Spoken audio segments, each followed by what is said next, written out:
God. We talking about God, Jordan Peterson, myself, you. Can any of us say that we really believe in God? What is God? What does it mean? Like what God, what is that? Are we Worldwide exclusive.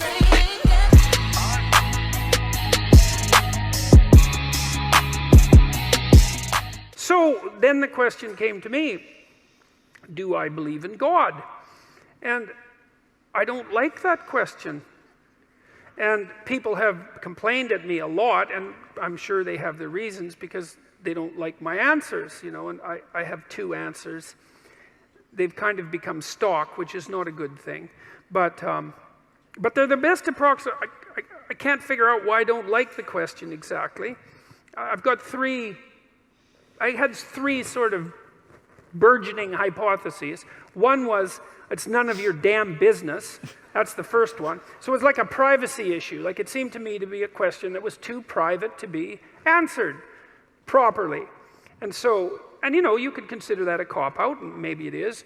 And then another one was, well, what do you mean by believe? Like, do you mean the words? Do you mean to say the words, I believe in God? Does that indicate that you believe in God? Like, I don't know what you mean by believe exactly, because, and that's got me in trouble too, because, you know, people think that attempting to clarify the meaning of words is an attempt to escape from the question when it's actually an attempt to specify the question. I mean, is what you believe what you say or what you act out? Now, you know, I would say to some degree it's both, but if push comes to shove, as far as I'm concerned, what you believe is what you act out, not what you say. And then, you know, and if you're an integrated person, then what you act out and what you say are the same thing, and then you're a person whose word can be trusted, right? Because what you say and what you do are isomorphic. They're the same thing. But belief is instantiated in action. So I have also suggested that I act as if I believe in God, or to the best of my ability. And people aren't very happy with that either, but... Pause just real quick, because a lot of people get it confused, and I've heard a lot of people, even my own relatives, I've been victim of it, or I've been guilty of it at some point in my life as well, saying I believe in God, but the day-to-day actions that I was exhibiting and how I was treating people showed otherwise, shows that I was guilty of not believing in God, because if you do believe in God, you fear God, and therefore you want to sin as little as you possibly can, but you also realize that you're not perfect, and that's why we need God. That's why we need Jesus Christ as our Savior, because we are all sinners, you and I both alike. So acting and portraying as you believe in God versus just saying and then living your life a complete opposite direction of how the Bible, basic instructions before leaving earth, tells you to act. Two different things. I love how he touched on that, and I love how he said he's living his life as though he does believe in God, because a lot of people, Christians, all of us, we get a bad rap because we're hypocrites a lot of the time. We're so quick to bash, belittle, and tell people what they're doing wrong, but that in itself is a sin, and that in itself shows that are we really Christians? And I love it, man. It really makes you think. He's so intellectual and just an amazing thinker, and really makes you, as a Christian or atheist or whatever, recalibrate your thoughts and like, well, am I really walking how Jesus would walk? Am I really living my life in that direction like I say I am? And then the third is that I'm afraid that he might exist, which I think is the most comical of the three answers and perhaps the most accurate one. But then I was thinking about this today when I was thinking about what I might talk to you guys about, and I thought, well, let's go into this a little bit more. Let's say you do believe in God. Say, I believe in God. It's like, okay, well, that's hypothetically pretty impressive, I would say. It's like you believe that there's a divine power that oversees everything, that is fundamentally ethical, that's watching everything you do, and you believe that. And so what effect does that have on your behavior if you believe it? Does that mean that well, are you all in on your beliefs? Are you sacrificing everything to this transcendent entity that you proclaim belief in? Have you cleansed yourself of all your sin, let's say? Are you making all the sacrifices that you need to make? Like, have you taken the mote out of your eye? No. Or are you in the same situation, let's say, that the Catholic Church seems to be in right now? just out of curiosity, it's a good time to bring that up since the Pope seems to be concerned with what's been happening with the Catholic Church, given the endless pedophilic scandals, let's say, which seem rather serious in my estimation and might have been something that was cleaned up perhaps 100 or 1,000 years ago. And it's being taken seriously perhaps now and perhaps not, because it's not so easy to determine exactly what it would mean to take that seriously. And you might say, well, are all the people who are committing these heinous actions and then covering them up, if you ask them, well, do you believe in God? What are they going to say? Well, you'd think the answer would be yes, given that they're like priests. How are you walking? And yet, what's the evidence?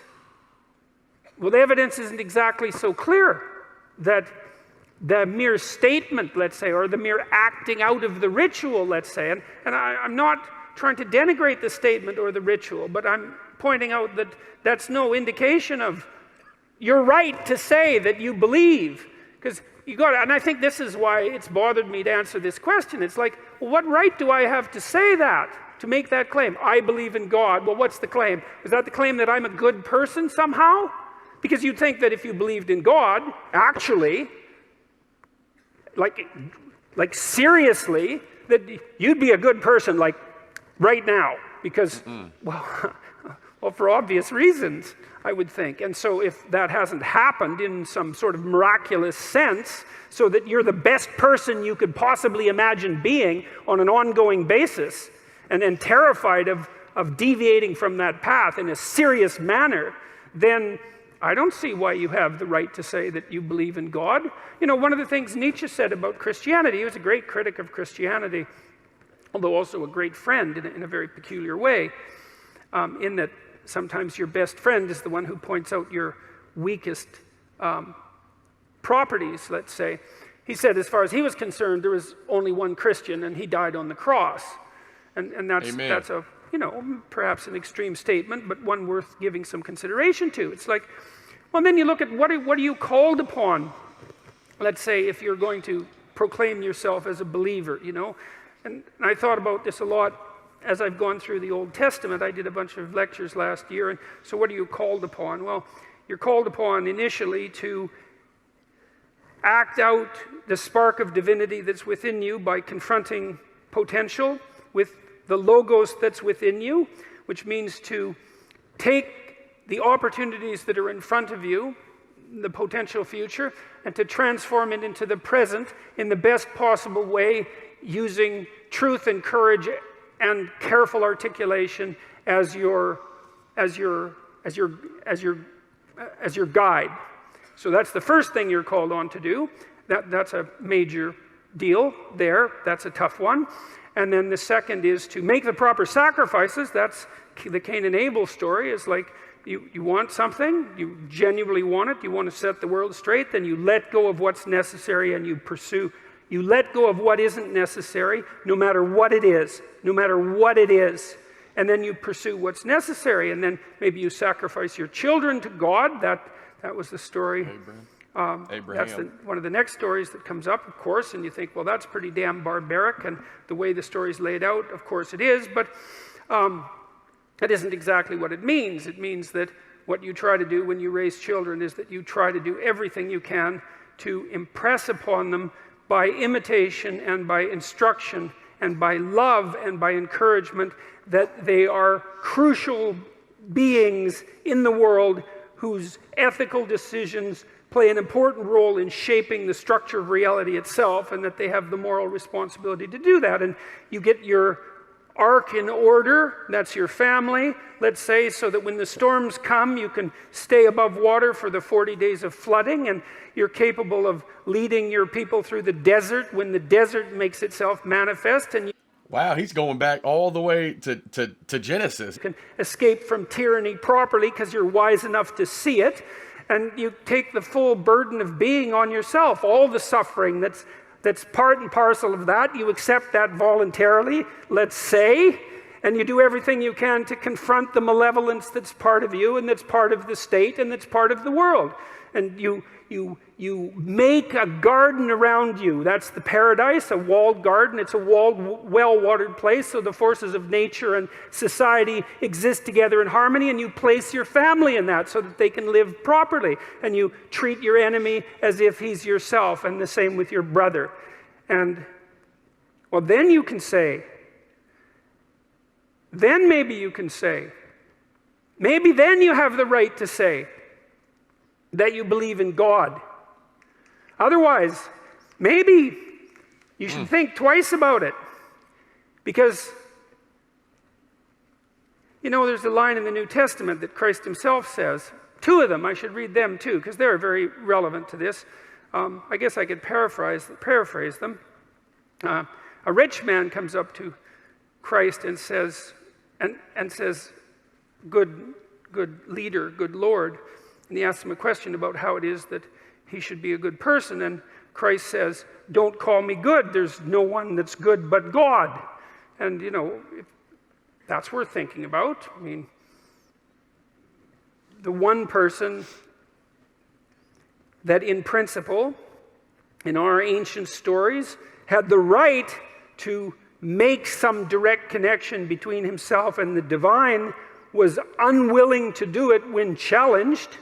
And so it might be reasonable to assume that each of us could be much more cautious about making that sort of statement bluntly when we're asked.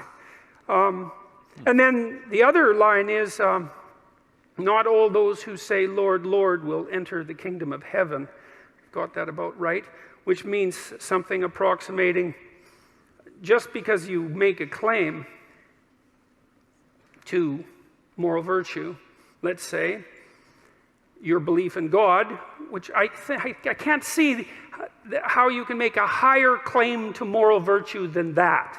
You know, I mean, agnostic, atheistic, I don't really care. The point is something like this. Imagine something of ultimate transcendent value. I don't care whether you believe in it or not, but imagine that something like that exists, and then you swear allegiance to it, which is to say, I believe in this.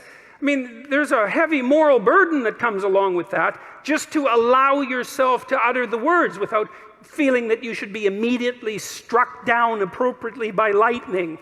And so I think that's why that question makes me uncomfortable. I would say so. It's that I don't think I have a right to make that proclamation. There's another thing, too, that I learned when I was going through these biblical lectures. It was a fascinating thing to do. It really makes you think, because I talk about my faith every single day, and I try to lead people to Christ, but I just try to really just put a rock in their shoe to think about. I'm not actually trying to convert people just straight on, because I know forcefully or any of that, telling people they're doing wrong is me, basically, like he said, the thing in your own eye. Let me be the first one to cast a stone. For me to say you're sinning is a sin itself, because I've sinned time and time again. So I can't do that, and I have to question my faith when I say I believe in God. Am I really? It makes me reevaluate all the things I'm doing and take accountability for my actions, which we all should have to do every single day. That's why I think it's good to acknowledge that there is a God, and then do your best every single day to please that God and face Christ and realize that Christ took on our sins. So you don't have to be perfect, but you do need to try. You do need to, try to rid yourself of those sins, because all of those who repent and face Christ, all of those who are saved in Christ will be in heaven someday. And I truly believe that. That's what I believe. When I say I believe in God, it's me humbly saying I'm not perfect, but I'm going to do my best day in and day out to love God, love others, and show them the way and direct them to this, because I know this is the truth, this is the way, this is the life for me. You may disagree, and I know that's going to happen when we watch videos like this and have discussions like this and listen to intellectual thinkers like Jordan Peterson. I love it. It makes me think. It makes me reevaluate how I'm going about my day to day, and it should make you do the same. So that's why I like this right here. It was the story of Jacob, who became Israel, and Jacob was a real trickster. 12 tribes of He Israel. was a morally ambiguous figure, to put it mildly. I mean, he tricked his older brother out of his birthright, and he was full of tricks. And he had a lot of tricks played on him, too, and maybe learned something as a consequence. Anyways, after Esau running away from his brother, who had murderous thoughts, and for good reasons, for about 20 years, maybe it was only 14, but doesn't matter, it was a long time. he decided that he would go back and try to make peace. And he came to this river. He sent his family across the river along with his belongings, and partly as an offering to his brother, a peace offering. And he had a dream, visionary experience, hallucination, God, who knows what it was. And he dreamt that he wrestled with an angel all night, and that the angel was God. And God, he won, which is very strange because, well, first of all, he was a trickster figure, you know, like he wasn't your most upstanding moral creature. He wasn't Noah, for example. And second, well, it was God, you know. It's like, if you're going to wrestle with someone and lose, there's an opponent that's likely to take you out. And he did damage his hip. I mean, so, which isn't not that impressive an accomplishment on God's part, in my estimation. But that's a funny, yeah. But, and it's a very interesting story because what it does indicate, what's so cool about it, you see, Jacob's name is changed at that point to Israel. And Israel means those who wrestle with God.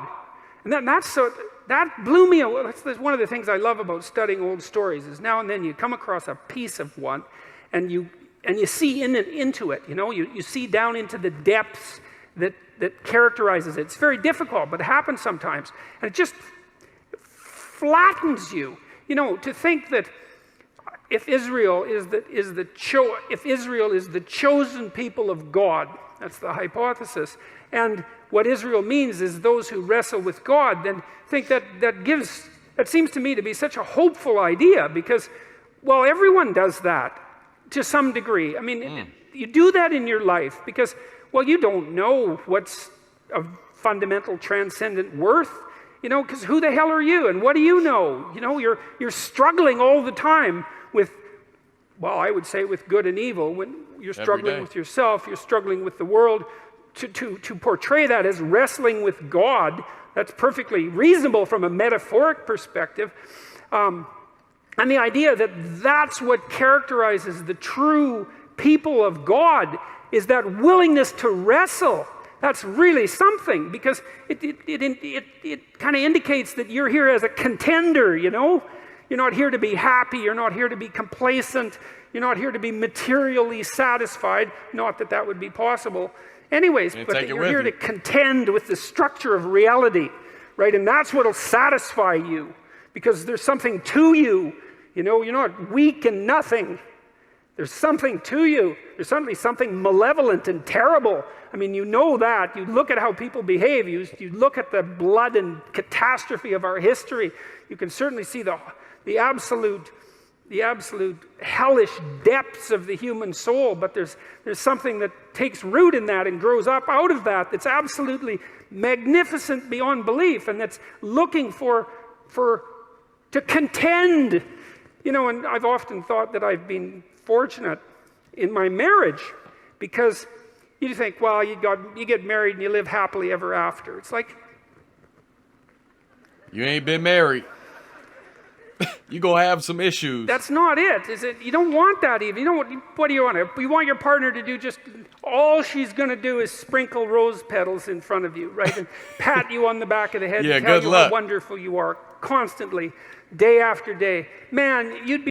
Let me tell you, she ain't the one. If that's what she's doing, she ain't the one, and that's only temporary. I don't say that to knock marriage at all. The best thing the Lord could have blessed me with other than Jesus Christ is my wife. That covenant will always be cherished. Good times, bad times. Hey, you work through those things, and there's going to be plenty of tribulation, plenty of arguments, plenty of little petty disagreements. Hey, that's just how it is, and you should be thankful for that because you got that person on your side, your team, nobody else. That person is ride or die. Hopefully you have that. If not, keep becoming the best person you could be. Keep loving God every day. He'll place the right person in front of you when you're ready, when he deems it appropriate. So sick of that after maybe it'd take a month, but let's say 2 weeks. You'd be, because you know, she should be more on the side of who you could be than on the side of who you are. Makes you better. And if she's deluded enough or terrified enough to worship you in your current form, then, well, that doesn't say much for her. And it certainly isn't very helpful for you. You want someone that's going to get in the way now and then, and to contend with. And I've been fortunate in my marriage because I have someone to contend with. We have our discussions, and they're not easy.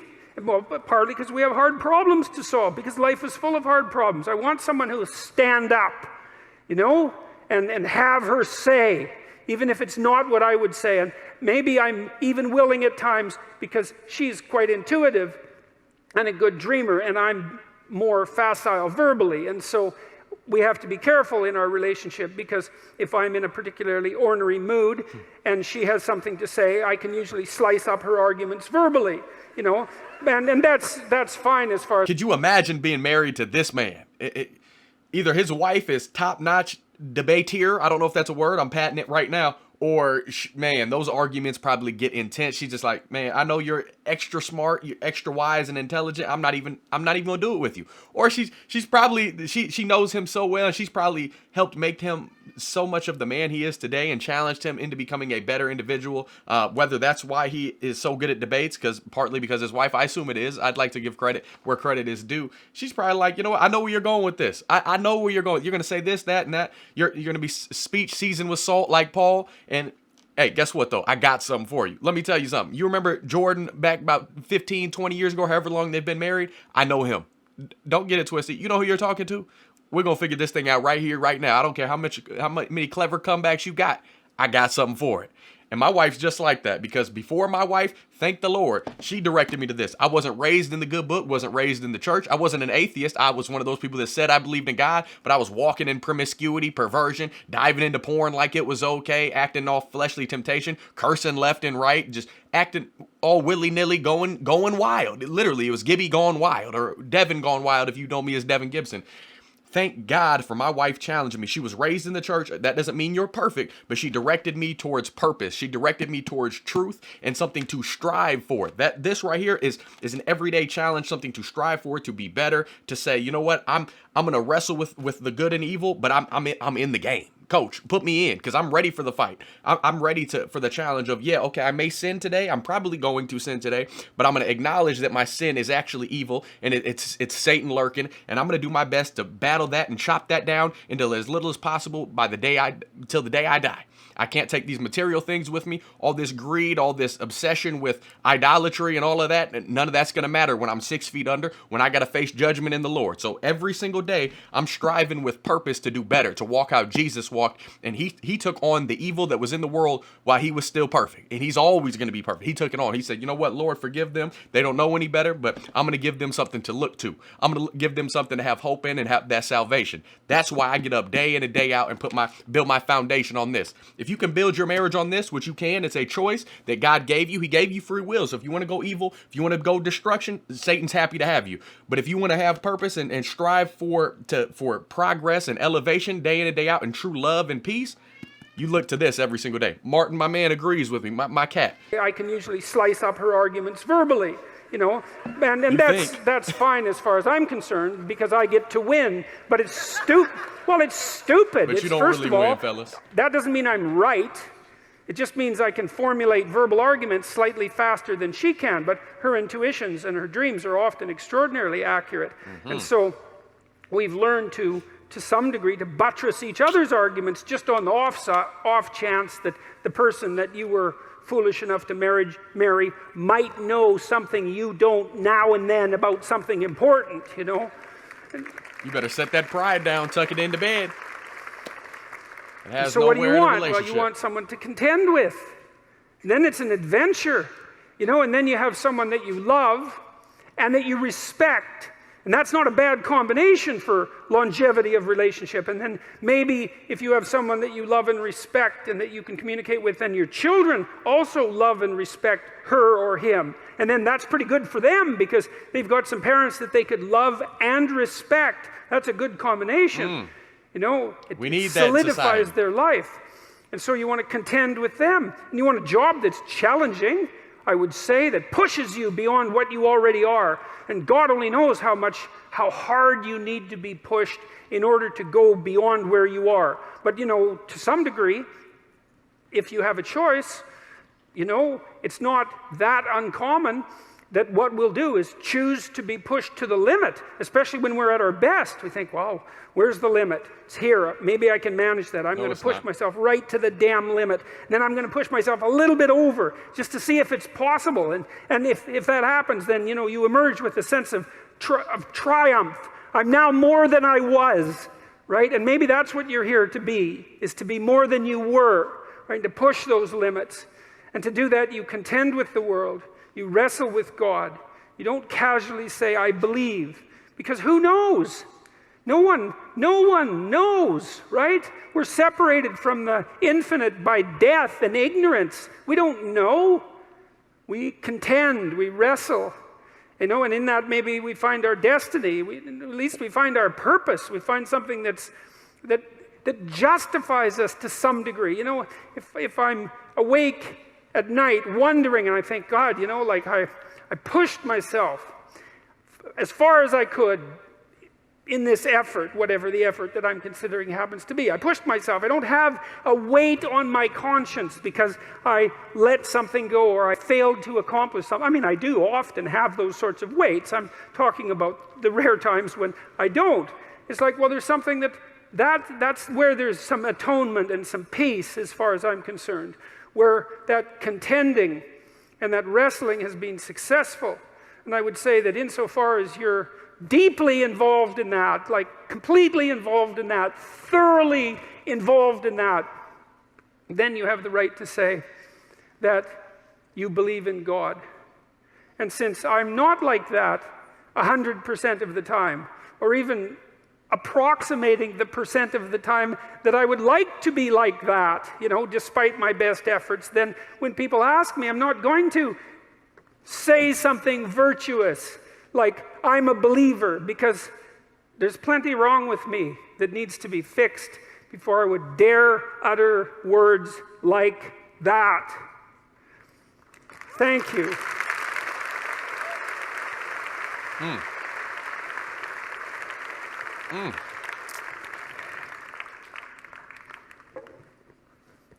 Well, so that's better answer to that question. So, thank you very much for...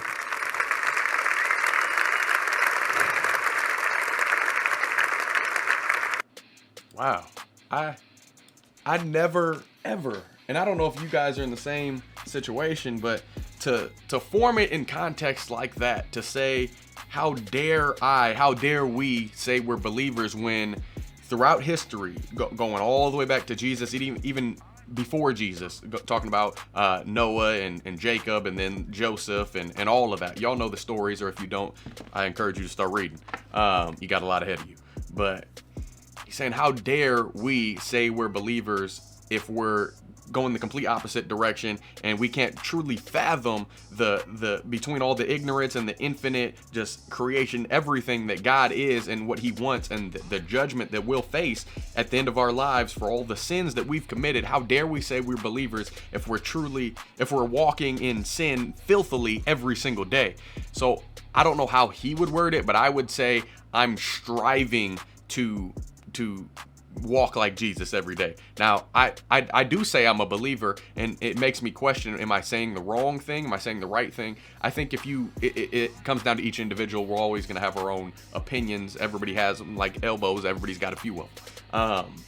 I think for me, I would say I'm a believer in the fact I'm a believer that I will be judged for my sin. I'm a believer, and I acknowledge that I should be judged for my sin, and that I'm going to do the best moving forward to operate how Jesus would want me to operate, how those 10 commandments say. And I know I'm going to fall short of that grace. I know I'm never going to be perfect, but I know at the end of the day, God sees my effort. He sees that I'm challenging myself. He sees that he put my wife in my life to challenge me, not to just be a yes woman, and point me in the directions where she's not always going to be right. I'm not always going to be right, but through the little arguments, it's all worth it, and we grow and we continue to elevate and continue to move toward what Jesus Christ, the Father, the Son in human form was. And we'll never reach that, but to be at a level of humbleness and humility and just peace, knowing that you have purpose, knowing that you're going towards something, I think that's what it's all about to me. So I don't know. What do y'all think down below? A lot of thinking, a lot of intellectual points, but we need that in today's society. And people that deem what he says as wrong, are they really...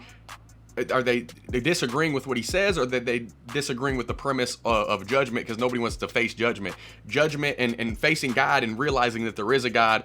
For people that don't want to face that fact, it's like a criminal, a thief, for example, stealing something and then going to find a cop. You know what I'm saying? Like, nobody wants to face that judgment. Nobody wants to be held accountable for the sins that they've done. But we are all sinners. You and I both. I'll sin today. I sinned yesterday. The goal is to strive towards that path that isn't sin, that path that is Jesus. That's the goal. That gives you purpose. That gives you something to give yourself an applause for, but then get back on track, focus on God, and realize that you're going to stumble again, but with these instructions right here, you're going to be just fine. You keep on repenting, you keep on praying, you keep on loving and moving forward and walking like Jesus, you're going to be just fine. And I know that's a simplistic way of looking at it throughout history. Most of us will never equal anything. It will never equal Jesus. We'll never be anything like that. But the Noahs, the Moseses, all the amazing figures throughout history since creation, most of us will probably never achieve any of those feats, but we can achieve peace and we can achieve love, and he created each of us beautiful in his own image, so all of us have the chance to make it to heaven and to continue to strive for peace and love. So I love y'all. Lots of ways of thinking about it, lots of ways of breaking it down. I'm sure people will break it down more eloquently than I, but I encourage you to have some conversation down below. Subscribe, like, notification bell if you're new. If you want to support the channel, you support what I'm doing over here, my message and my take on things. You can always support by joining the Patreon family. You can always buy me a coffee. You can donate on PayPal. You don't have to do any of that at all if you just showed up. I appreciate you taking time to listen to my rants and rambles and my little inclusions throughout the video. I try to limit those as much as possible and continue to listen and grow, because he's way smarter than I am currently at this stage in my life, and that's why God has him where he is, to inform people, to enlighten people, to make people think. That's what it's all about. If you're not thinking, if you're not open-minded, and you're not willing to listen, you're not going to grow. You're going to stay complacent, and that's where I think Christianity, the Bible, creation, all of that is the most important thing, because it says I don't accept complacency. I want to get better every single day. I want to love God, want to love people, and I want to improve. That's what this represents to me, and that's what I'm going to continue to do. So am I a believer? I would like to think I am, but I'm a striver. I am trying to improve day by day with the Lord guiding my steps. So I encourage y'all to do the same. For right now, Godspeed. I'm gone.